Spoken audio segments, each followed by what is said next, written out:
This video is brought to you by TS4U IT Engineering Bootcamp.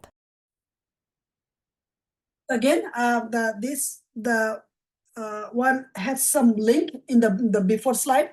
So look at the create sprint in the sprint planning, which is very important.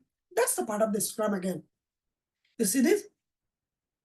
They are not like two different aliens. They are all in the project management tools you are using, but in the Scrum, we need to do the planning meeting. Planning means, again, I said in the next 2 weeks, from today to the next 2 weeks, the entire team, what they will be working on, what the commitment they're going to make, and what they're going to deliver.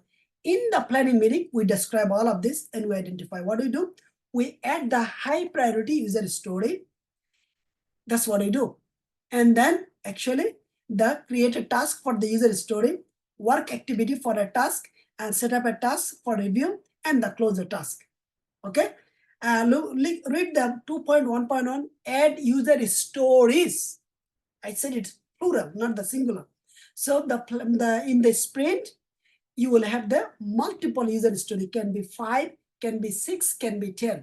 It depends how much the entire team can tackle in the 2 weeks. What the complexity of the user story, that's how they make a commitment. They do the user story. The more details in our bootcamp, so I cannot just go over everything else, but that's how it is. The user stories will be added.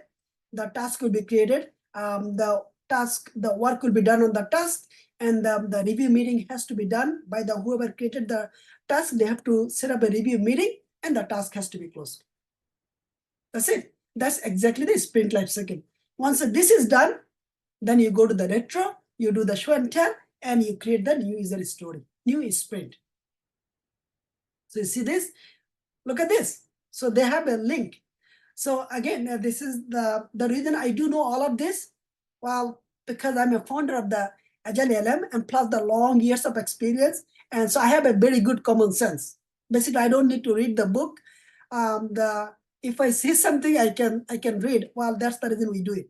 So I have a good amount of common sense of the tools and technology. I can easily say things, how things should work.